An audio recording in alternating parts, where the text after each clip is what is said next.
Hey guys, today we're going to be looking at the steel wheel Gekko 1503. The steel on this knife is very interesting. It's an N690. I'm relatively new to this steel. However, this knife and a previous knife, I've used it. And so far with both knives, I've really liked this steel. Now hang with me on this next comment. This steel is often compared to 440C. Now a lot of you might have that reaction, right? We know 440C can be good steel and not so good steel. A lot of it depends on the heat treat. However, with both knives that I've used with this N690 steel, I'm a big fan of it so far.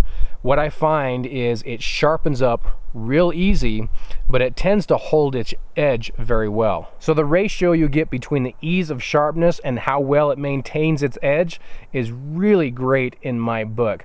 This is something I've done a lot of carving with at home, a lot of EDC use at home, and it actually works quite well. In fact, what I did at home is I did a lot of carving. I didn't get this on film, but I did a lot of carving. I made a little picture frame that required some carving, cutting out notches, those kind of things. And then I tested it on cutting through some paper, cut a whole bunch of cardboard, cut again through the phone book paper, and I was really impressed at how well it cut through that paper. Now part of that is it's a very thin blade. So that's gonna result in a very sharp edge, and it's gonna go through things very easily. Again, that said, going with that thin blade, it's a great food prep knife. I've done a lot of that around the house, as well as my wife with this knife. In fact, a lot of times she'll ask for this knife when I've got it on me. Beautiful satin blade here, and all the inscriptions on the blade are done by a laser etching. Gives it a real nice, classy feel. It does have a drop point blade with a swedge, unsharpened swedge on the front, and all of that leads to thinness. The unsharpened swedge is a very, very precise tip that it's fun to do very delicate type work. Now with that, you're gonna have to be somewhat careful with the tip. It will be prone to breakage if you're abusing the knife, but if you treat the knife like it shouldn't be an issue. You can enjoy that precision tip. One thing that impressed me when I first got this knife is just how well it's put together. It feels very nice and smooth on the deployment. With the deployment, you can see those thumb studs on there. They are kind of tapered to a point. One thing that I would like to see a little bit different on these thumb studs is if you look, there is a slight gap between the thumb stud and the knife, the side of the knife. Not a big deal, but sometimes when I'm prepping food, I'll find little chunks of food get stuck in there. Again, not a showstopper, just something I have to get out of there. Now the lockup on this is just solid. I don't feel any movement up and down or left and right. It's an extremely solid lockup. It is a lockback design. You can see it's got the jimping on the back, which is pretty nice because you can just going back and have a tactile feel of where that mechanism is to unlock the knife. See, it kind of falls shut there. On the base of the knife, you do have a little bit of a ramp with some jimping. This jimping is done right. It's that perfect combination of being functional, of being enough there, but not so much that it's gonna really dig in and hurt your thumb. Again, with that ramp, those two things work wonderfully together. Pocket clip is a tip up only carry, but it is right or left, so it is reversible. Now, there are two other models of the Gekko out there. There is a fixed blade version and there is another folder version. The biggest difference between this folder and the other folder are going to be the handle scales. The handle scales on the other folder are micarta. They're more of your kind of an earth tone, brownish type of color, where obviously this is an orange color. This is G10.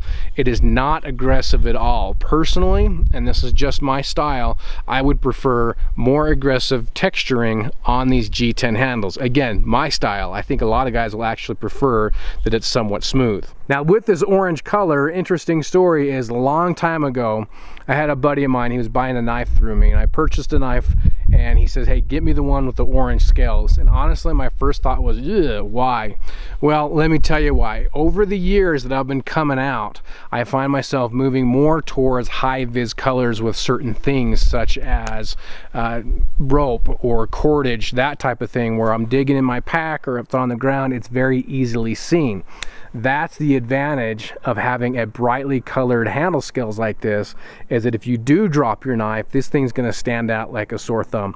Other advantages, it's different. It's something different than what we normally have, or at least in my collection. I've got a lot of black handled scale knives, and it is nice to add some color in there. So for that reason, the orange is kind of fun. Now let's talk about the ergos of it. Overall, I would say the ergos are good. The one area that I noticed was the spine right here, but the only time I noticed it when I was really bearing down on the knife. And in order to make that picture frame, I was collecting some old, dead pine trees. So they were a little bit seasoned, they weren't green.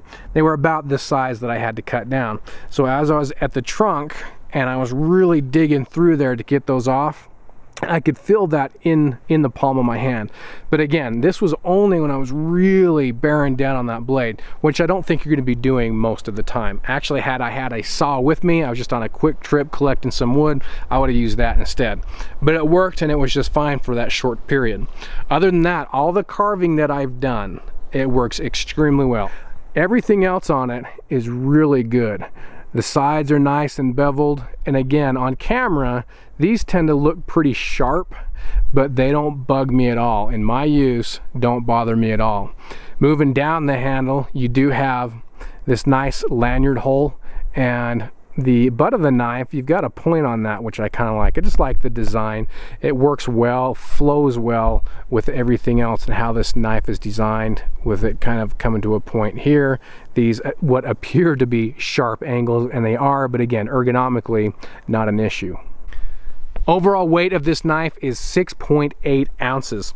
The liners inside are not milled, so that's going to add to the weight of the knife. So honestly, for a knife this size, it is a little bit on the heavy side. That said, this is kind of how I always test out a blade, at least for me, on how I like the balance of it. And I really like the balance. So despite it being a little bit heavy, it seems to be balanced, and it feels good in hand to me. So at least for me in my system, this is how this knife is going to fit in. It's going to be an EDC rotation type knife. It could be for you too, but as long as you don't mind the weight, we mentioned that before. It's going to be a great camp utility blade. With its very thin blade, it's going to be great for food prep, it's going to be great for whittling, just those general kind of chores around camp that you may need. Overall, I've really found this blade to be a fun one. Again, it's kind of one of those blades where I get it, I'm like, yeah, I like it. And the more I used it, the more it grew on me, and the more I really began to like this blade. So if you're interested, take a look at it. The steel wheel Gekko 1503. Obviously, the difference being those orange G10 handles. Thanks much for watching, guys. Appreciate it.